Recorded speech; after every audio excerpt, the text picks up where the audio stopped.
Today on Misunderstood with Rachel Yucatel. Nearly a dozen protesters were arrested outside of Tallahassee's City Hall, including Florida Democrat leaders Nikki Fried and State Senator Warren Book. You were arrested protesting the 6-week abortion ban. What happened there? The intent was to sleep outside in tents and sleeping bags. We are seeing, SWAT teams. You got maybe 30 women. We're not talking about mobs here. I know that you've clashed publicly with Ron DeSantis. What is something people would not believe about your political battles behind the scenes? We joined forces on environmental issues. So really tried to prevent what was inevitably the breakdown of our relationship. What are your thoughts on Elon Musk and his push for a new American political party? There's a problem with the party system. Most Americans think the party system and structure is broken, and I don't disagree. I want to talk about Alligator Alcatraz. Clarify for me, this just opened. So this is the worst grift and corruption that we have seen actually in the state of Florida.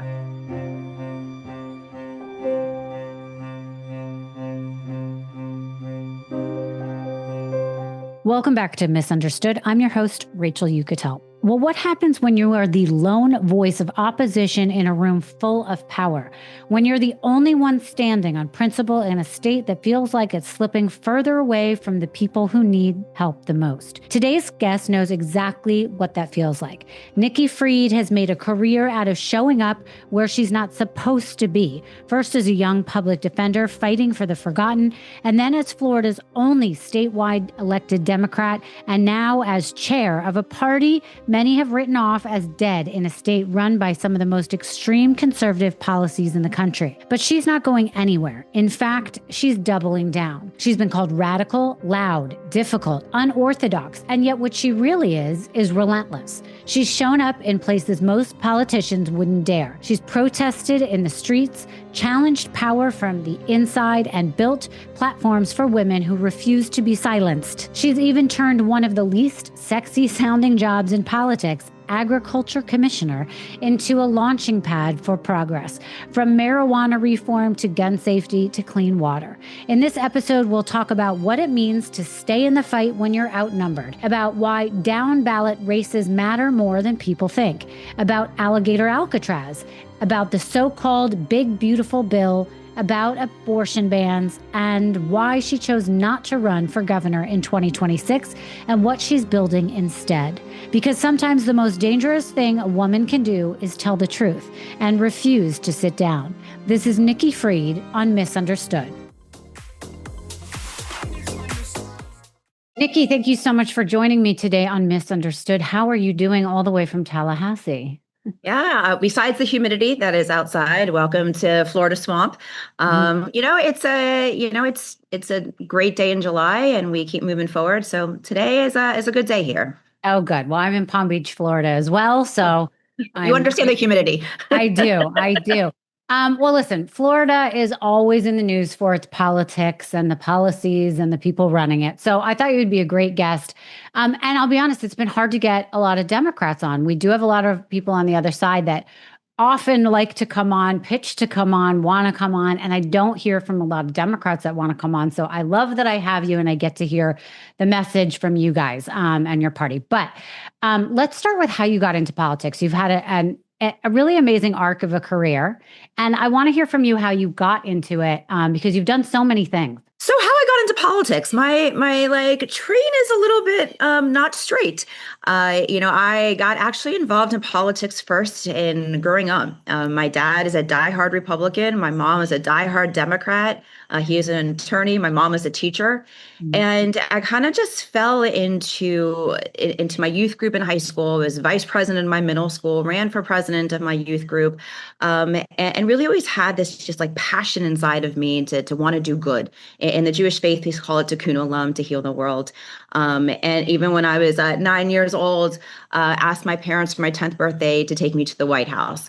And so it's always kind of been in my DNA for some aspects. And I went to University of Florida, where I got my undergrad, my master's, my law degree, where I was student body president my last year while in law school. And for anybody who knows the University of Florida student government, it is a very old guard, old boys network, not a lot of female student body presidents. I was actually the third elected at the University of Florida. So old boy network that I kind of Cool. made my way through into the Florida Blue Key world. And so I always had this bug. And then I kind of graduated and practiced law, traditional law for like 8 years, everything from public defender's office to corporate litigation to foreclosure work. And I really miss the politics, the policy, the ability to move the needle on some of these issues that I saw on the private side. And so I, in 2018, decided in a time when we were going through a pink wave, a blue wave, and I was very involved at that time. I was a lobbyist, but at that time in the cannabis legalization world and took a run for in 2018 as Commissioner of Agriculture, jumping full feet into the deep end. And here I am, 6.5 years later. That is amazing. Was there a point when you realized people listened to you? I mean, I feel like there's a lot of people that want to get into politics or like it, but it's hard to be heard in that, big of a world. Yeah. When I first was in the lobbying space and I, after spending 8 years in traditional law, scrubbed my resume and said, again, I miss politics and decided to go into government consulting and did that for roughly 10 years. And as a lobbyist, it depends on your clients. It depends on which firm you've joined. And what I found as a female was even more difficult, that it was harder to get the doors opened, harder to be listened to. But having that 8 years of being an attorney, of actually being in the courtroom, of actually practicing law, gave me a little bit of credibility when I went in. I understood what the issues were. I understood what impact legislation would actually have on the state of affairs for my client or others.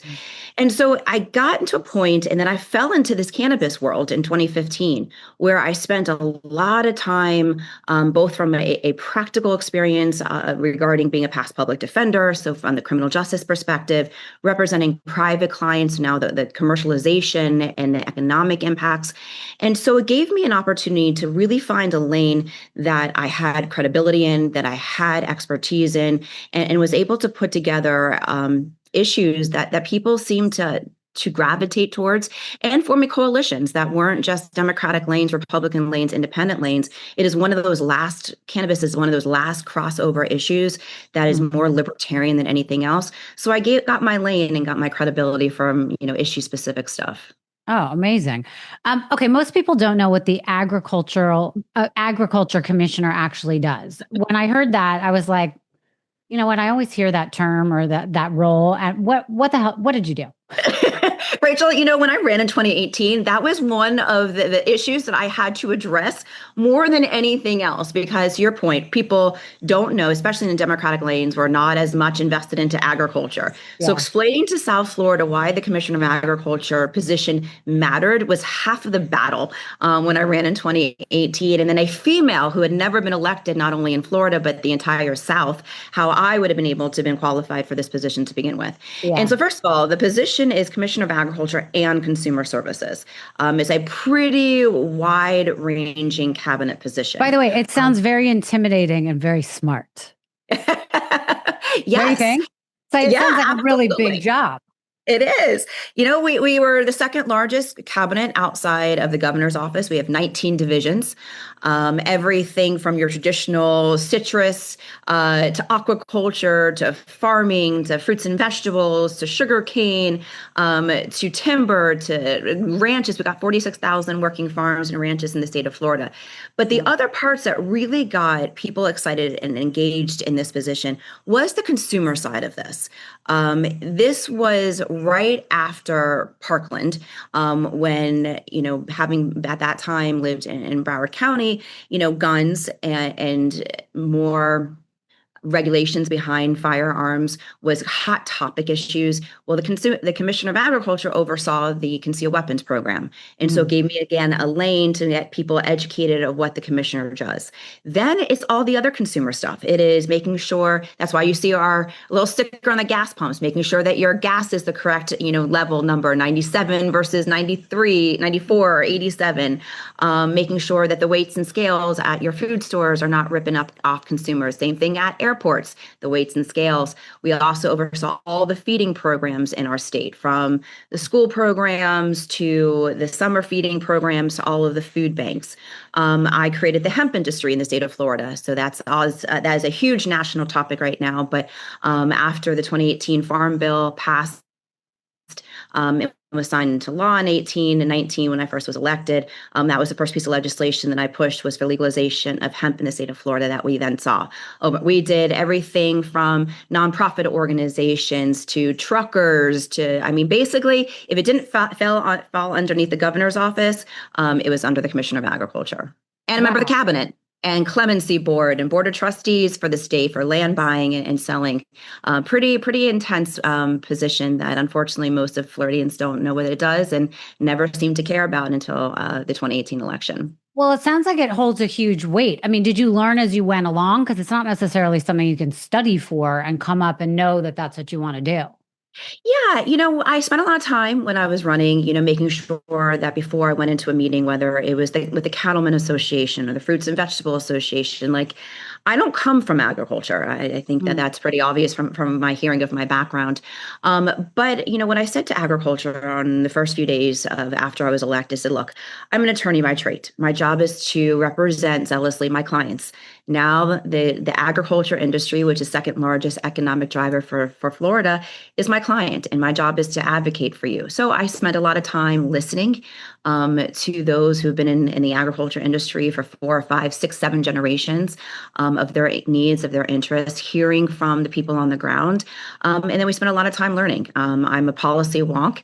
And so I wanted to make sure that I was creating decisions that were in the best interest of everybody. I might have been elected as a Democrat, but I really truly believe that if you want to be a public servant, you got to take your party label aside when you're first elected and make sure that you're truly representing your entire constituency base, which is 22 million people of Florida. Right, right. And speaking of Florida specifically, Florida's become a national symbol for conservative culture wars. Do you think the voters here are misunderstood? I think that the problem in Florida is a couple of things. I think one is that we've had 30 years of one-party control of our state. And so all you are hearing is from one side of the conversation, where the Democrats have not done a great job of communicating, of listening, of making sure that our party platform is representative of the collective Democrat, Republican, Independent, which is now 1/3 of our state. And then when you have one party controlling a state for so long, lines get gerrymandered. So you have right now in our state 30 plus D seats. That's not how a state's supposed to be drawn. It is supposed to be more purple districts, so you get more voices and more hearing of what is going on. And so you have a Republican conservative legislature that truly doesn't reflect the vast majority of Floridians, because you don't have I'll give you an example. When 70% of Floridians did not want a 6-week abortion ban, we still have one. And that is because we have such a gerrymandered legislature that is not providing for equal balance on policies like even abortion, like cannabis, like some of those issues that are really, hard hitting to everyday Floridians. There is a really hard way to get to your elected officials to do what's right for the vast majority of people. Right. You brought up the abortion ban. You were arrested protesting the 6-week abortion ban. Did you think that was something that was necessary? Was that the plan? What happened there? That was not the plan. If for anybody who thinks otherwise, I continue to tell people that was not the plan. I had dinner that night with my fiance. That was not the plan of the evening. But I had known that there was going to be, over the course of the week, there was what's called Occupy Tallahassee was coming to Tallahassee to protest the 6-week abortion ban. The intent was to sleep outside in tents and sleeping bags. The local government here in Florida, in Tallahassee, unfortunately, kept playing games of changing permits and locations and whatnot. I get the frantic call at Monday around probably about 4:30.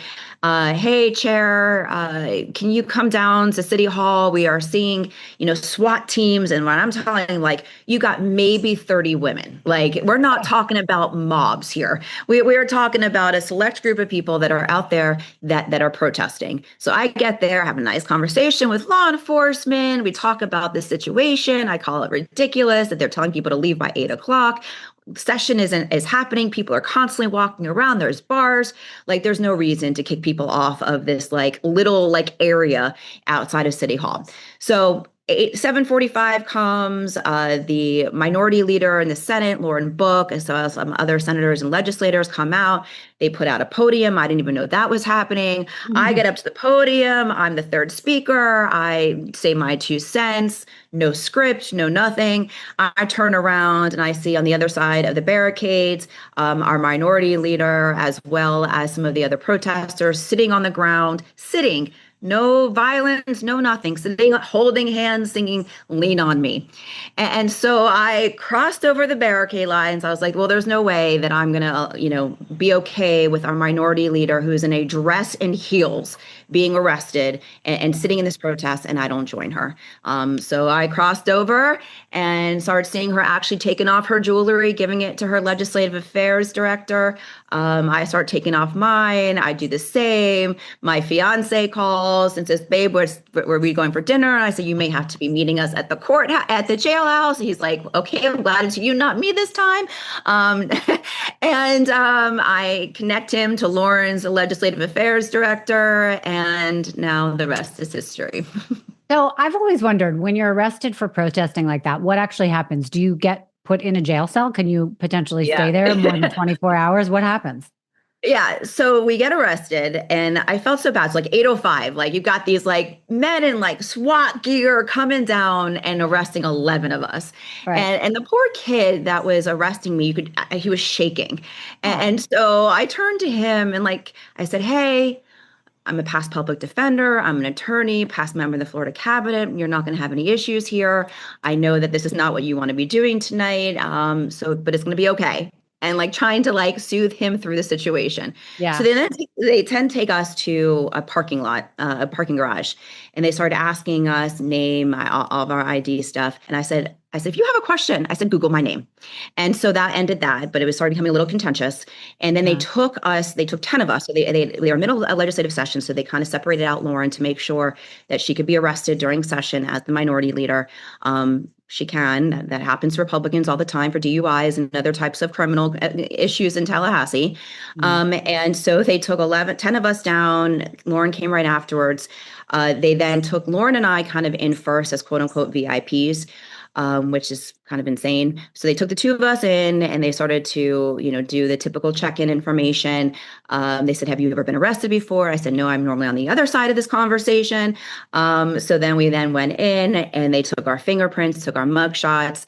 And because I'm a past PD, I have an exemption of not disclosing my location of my personal home for my own personal safety purposes. So check that box. But the woman who was fingerprinting me leaned in and says, "I voted for you," which just made it super awkward. And then Lauren and I were put in a separate kind of holding cell until the paperwork got, taken care of. We knew we were getting released on our own recognizance, and neither of us have any criminal history. There was no violence, there was no nothing. So we knew we were getting released. It was probably a few hours that we were in there. And so you weren't scared? No, we weren't scared.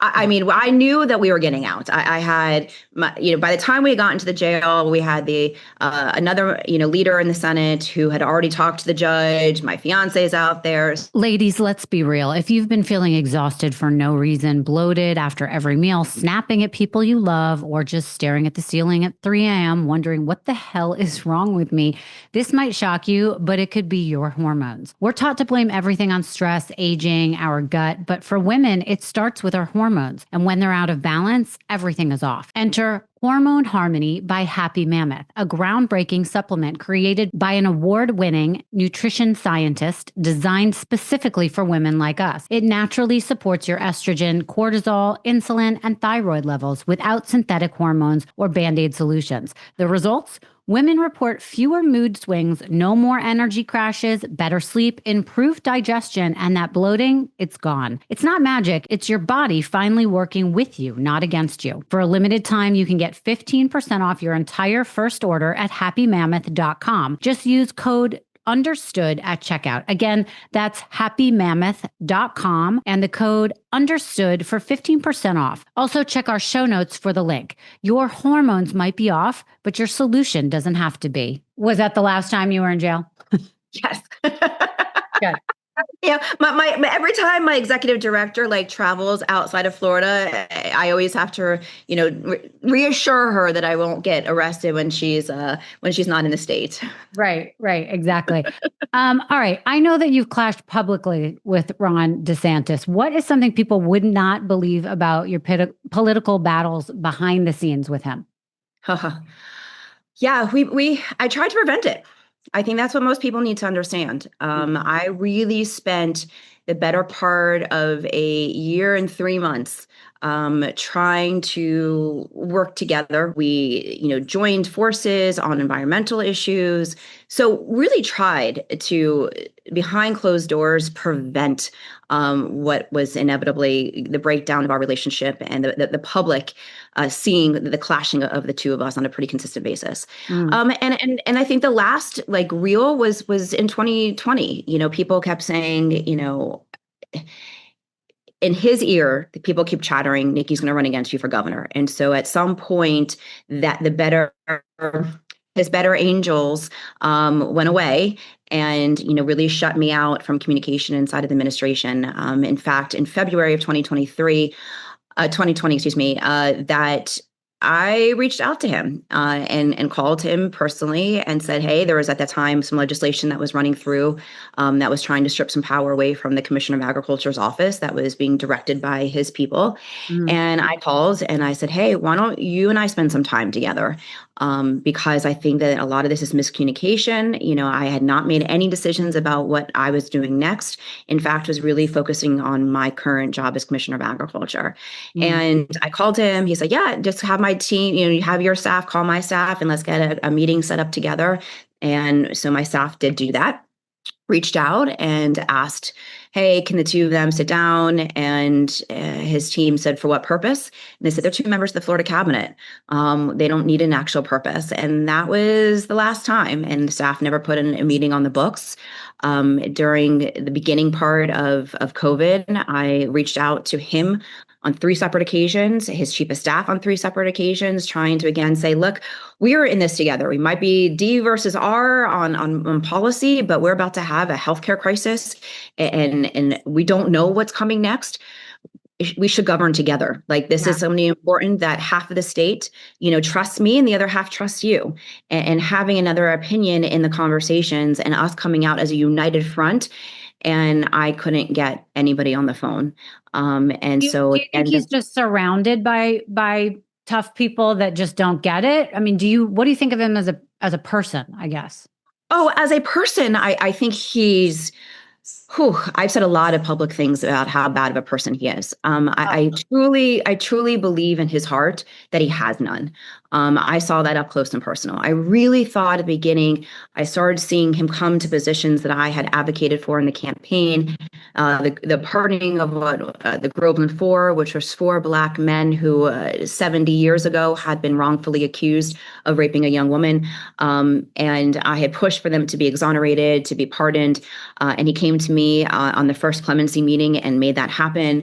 Talked about smokable flour that had been through lawsuits. He came to my position, dropped the lawsuit with John Morgan and Matt Gaetz on camera together. Strange bedfellows on cannabis again. And so I really thought that there was an opportunity. And then as I started spending more and more time with him and watching him, I realized very quickly that this has nothing to do with the best interests of the people of our state. This was, I think that the Heritage Foundation had got a hold of him pretty quickly in his career and pushed him into a direction of, hey, we're going to make you president of the United States. Here's the blueprint. And I think that he was so ambitious to want to become president that everything else, whatever potential human decency was there, was gone. It's interesting. I moved to Florida I guess it was 2 years ago now, but as I was, I lived in New York at the time. And the first time politics in Florida really became something I paid attention to was the Don't Say Gay bill or whatever that's called. Yep. Is that what it's called? Yeah. Don't Say Gay. Yeah. Yeah. And he was part of that, correct? Oh, yes. He was pushing it.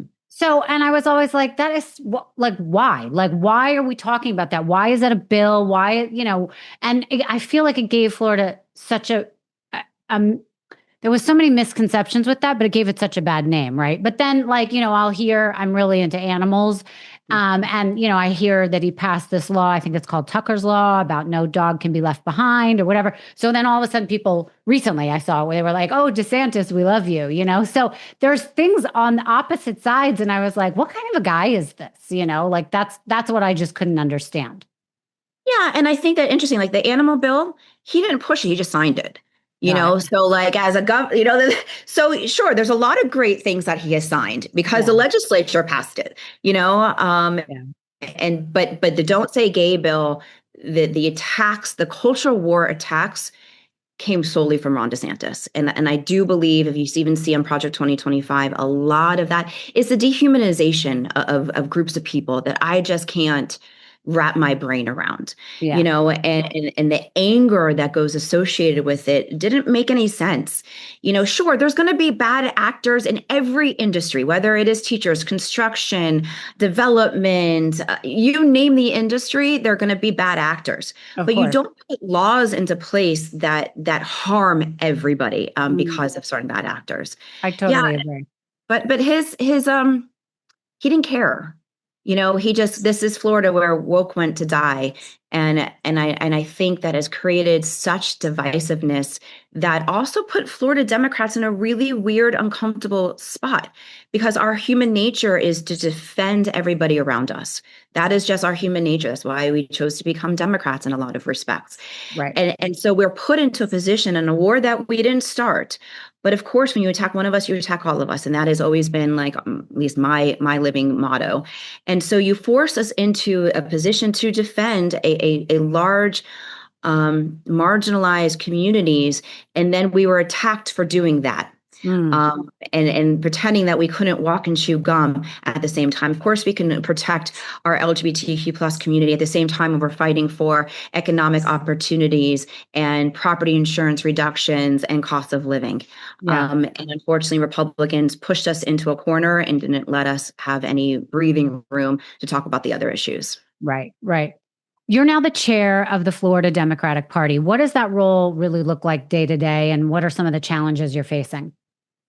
Every day is a little bit different, but it starts off really early, taking probably the first phone calls as we have no statewide elected Democrat in the state of Florida, super minority in both chambers. A lot comes to us as the party Mhm. for messaging, for strategy, for fundraising, for recruiting of candidates, for dealing with issues between our local party chapters.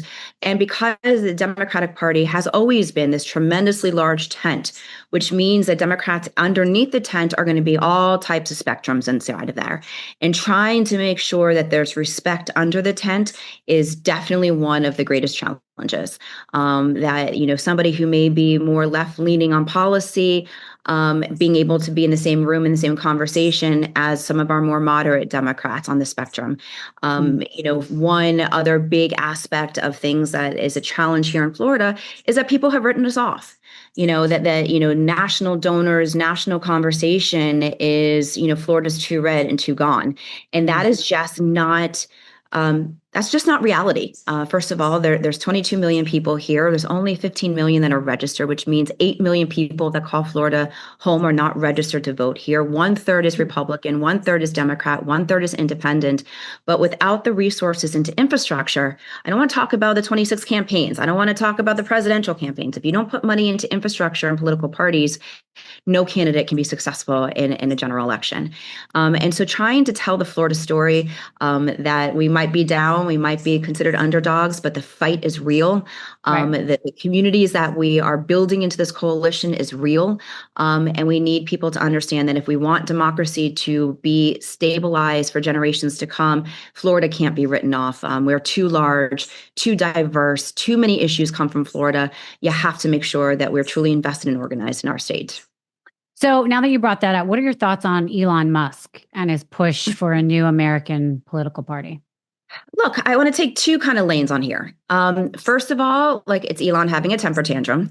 All of his money just got, stripped out of all of his tax rebates in his, electric vehicles and solar and all the things that he was moving forward from the federal government. He is the largest recipient of federal dollars than any other corporation or individual in the federal government between his grants for Tesla to SpaceX and every other business enterprise he's undergone. So one, he's having a temper tantrum. Two, I think there's also take a step back. There's a problem with the party system.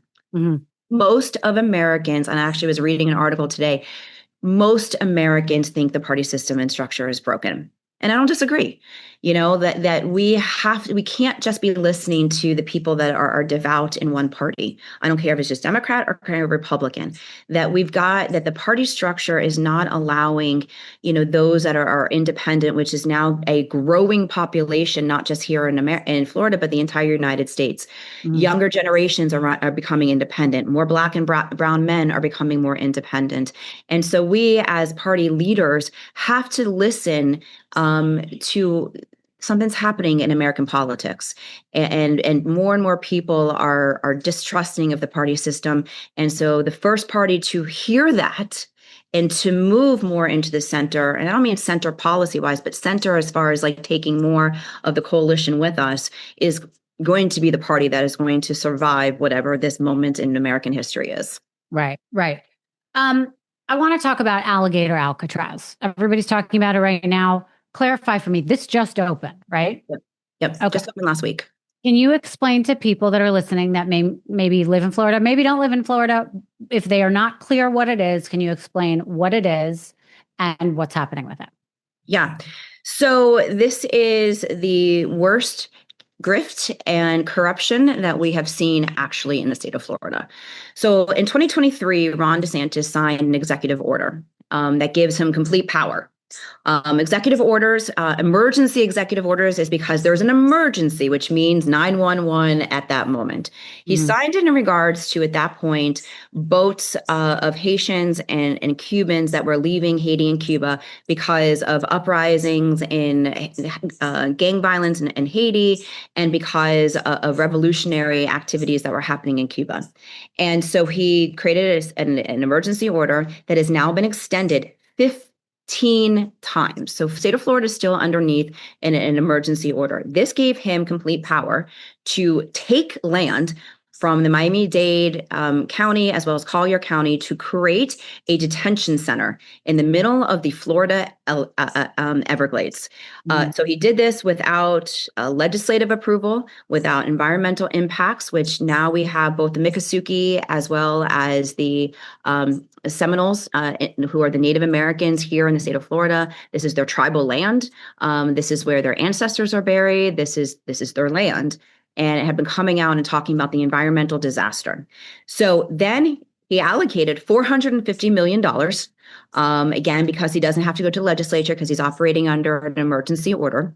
And he has now given out no bid contracts to all of his Republican donors in the state of Florida with no oversight, and is building this detention center in the middle of the Florida Everglades, which already we have seen 5 of our Florida legislators, Democratic legislators, show up, refused to get an actual tour of the location, saying it was unsafe, even though the president was there literally the day before. Then you have already reports coming out that the first detainees are there, that are showing huge insects and bugs. And as past commissioner of agriculture, it's also one of my responsibilities. Obviously the media will be like, well, these are lies. You don't know what it's really like in there. So how are we getting the reports of what the conditions are if no one's really allowed to go in there and see what it looks like? Yeah, and what we're already seeing is one, again, our legislators were not allowed in there to inspect the conditions of it. We already saw that in a very small South Florida summer thunderstorm leaking happening on the floor of this building. And then now we're getting reports, and it's self-reporting reports because we can't get people access inside of the detention center. Right. We have no eyeballs in there. There's no cameras. There's nothing there. As an attorney, you can walk into a jail. As an elected official, you can walk into our jails and our prisons. As members of Congress, you can walk into detention, federally regulated detention centers. We don't have any of that. All we're getting is reports from the people that are inside of there, saying that there is huge bugs, that the showers aren't working, the toilets aren't working, the air conditioning isn't working. In fact, within the last 24 hours, we're even hearing ambulances showing up, that people are having to be taken out of there. We don't know the condition of the individual. We don't know any of that. The Miami-Dade mayor, who happens to be a Democrat, wrote a letter both to the feds, which is a whole nother situation, because now the feds, the people of a great state of Florida thought that they were getting reimbursed from FEMA dollars, are now being told that that's not the case, that the Trump administration never promised those dollars, and they may not be coming. So Florida and the Florida citizens are on the hook for this $450 million right now, Right. With no ability to make sure the people that are inside of there are at least being treated in human conditions. And the Republican Party of Florida are selling merch about this. Department of Homeland Security are making cute little memes with alligators with ice hats on it. We're talking about human beings.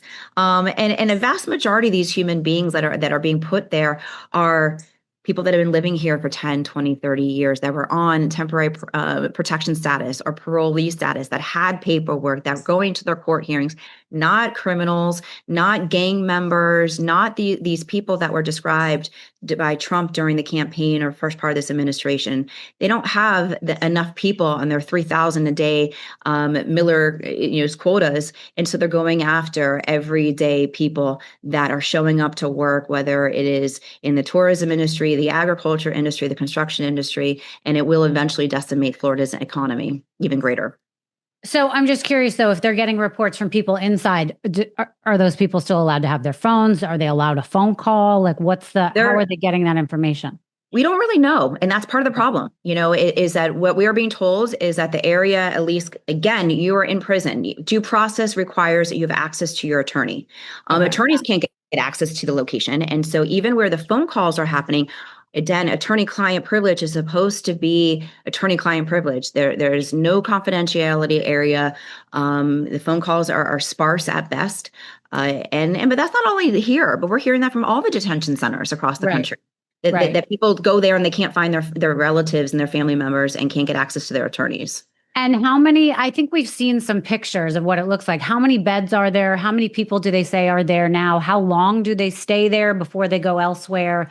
Like, what are the logistics? We don't know a lot of that. And that's part of the problem. We don't know how long they're going to stay there. Right. And in fact, I think it was Donald Trump who was asked that question during his press conference, how long are you anticipating these people to stay here? And he rambled off about him being in Florida.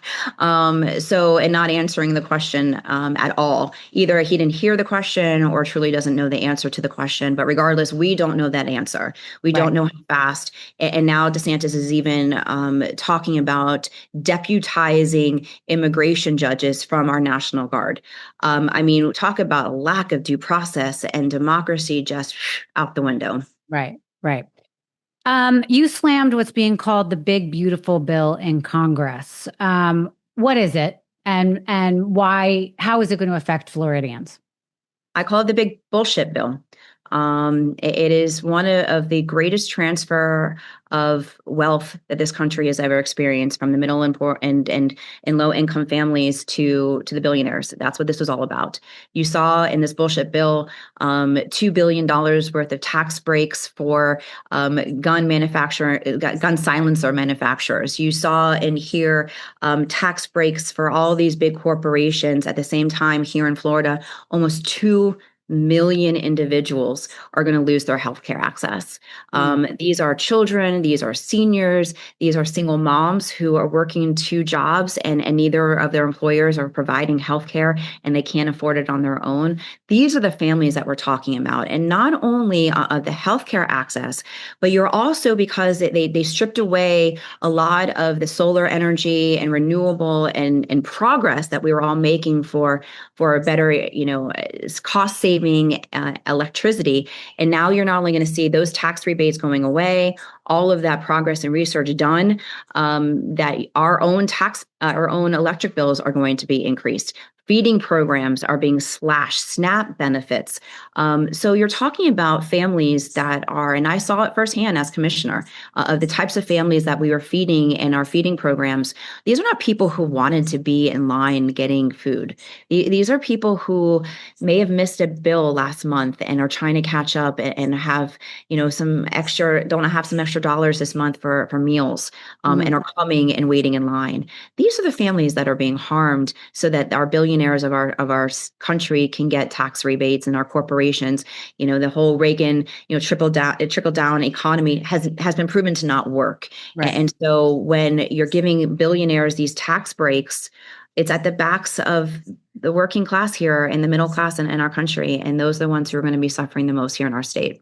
Right. You said you're not running for governor in 2026. What made you decide to stay focused on rebuilding the party instead of running again?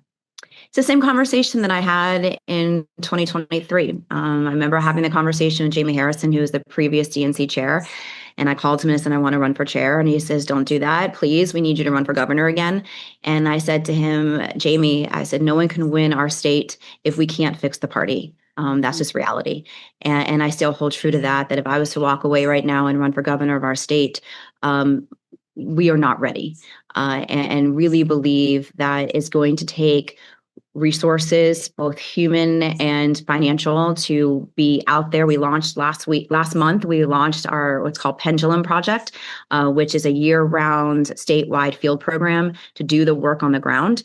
And so if I know that I can leave a legacy behind in our state to create better balance, to get a Democrat elected to governor, and to make sure that we got balance in Tallahassee, then I've accomplished everything that I needed to accomplish. And that's making sure that all 22 million people of our state have representation in Tallahassee. Right. And so it means that I have to stay back and do the hard work and get there. It will be mission accomplished. That's amazing. I love that answer. What's your message to young women? Because you are such a leader, a powerful woman. I do want to hear what you have to say about women who feel disillusioned or powerless when it comes to politics, or when it comes to finding their place and their purpose in life. Nothing ever happens with people sitting on their couch.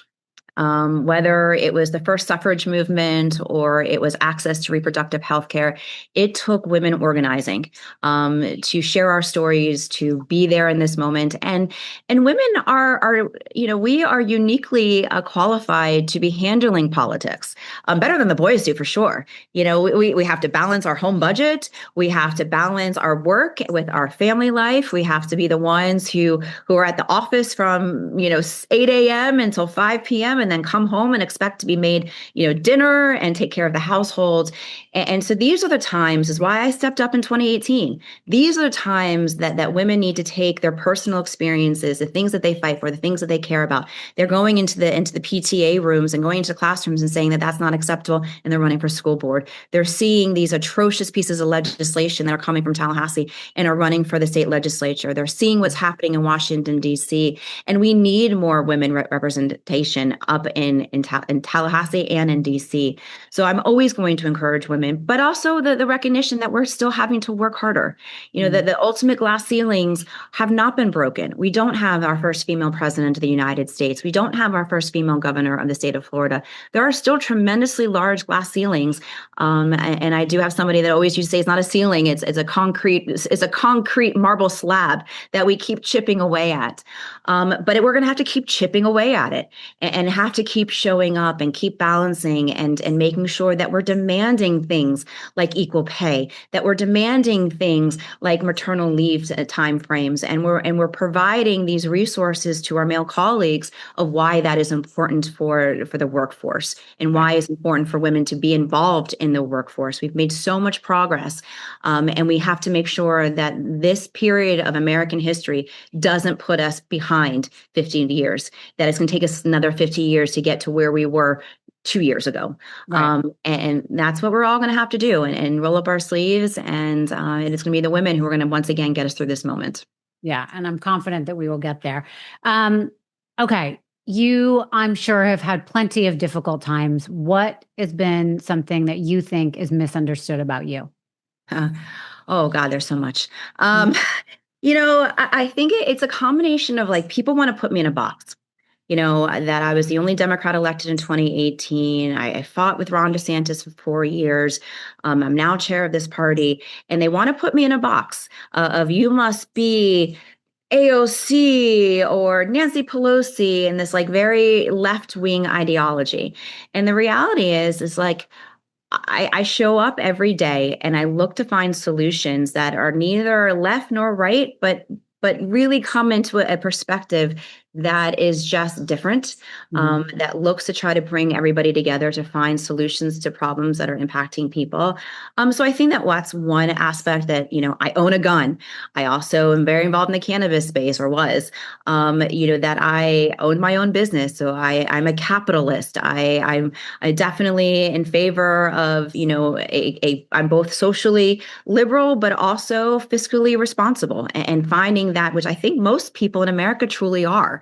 And that's why we're talking about party realignment, because people are lost of where they find that spectrum.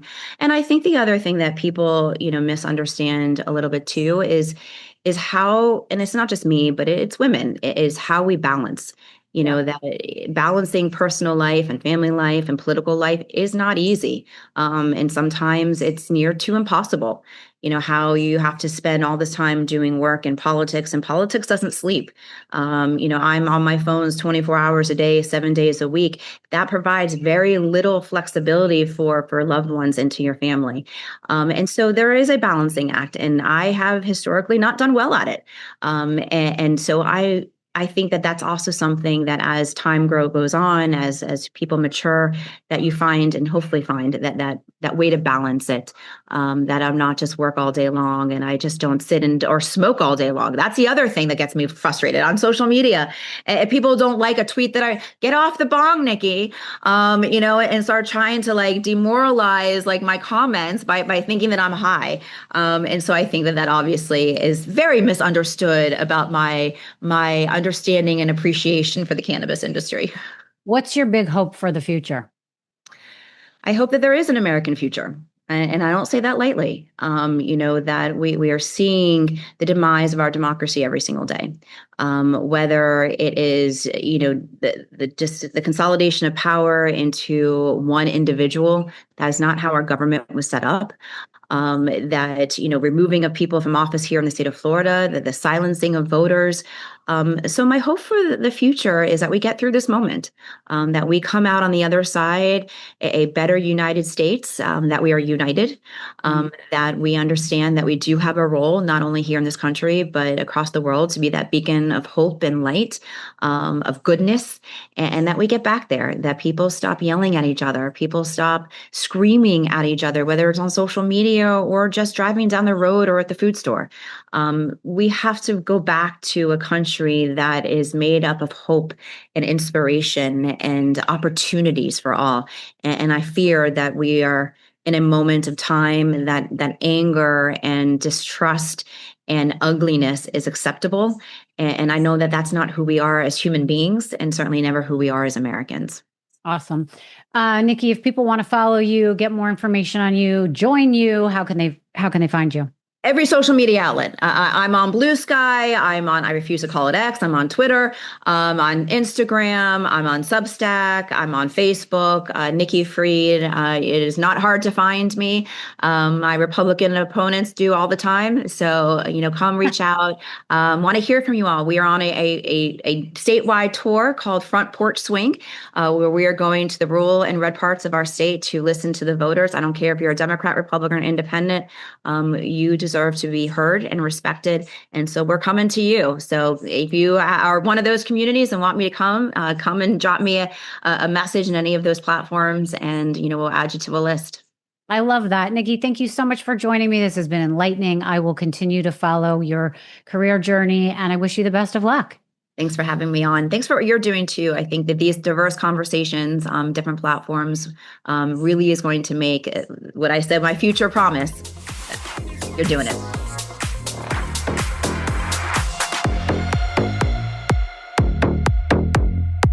Thank you so much for listening to Misunderstood. I'm your host, Rachel Yucatel. Please be sure to subscribe to the show and give us a 5-star rating and review. You can support the show by joining our Patreon at patreon.com/misunderstood with Rachel Yucatel. Do you have ideas for the show or want to reach out? Email us at info misunderstoodpodcast@gmail.com. That's spelled MISS understood. Thank you so much, and I'll see you next time.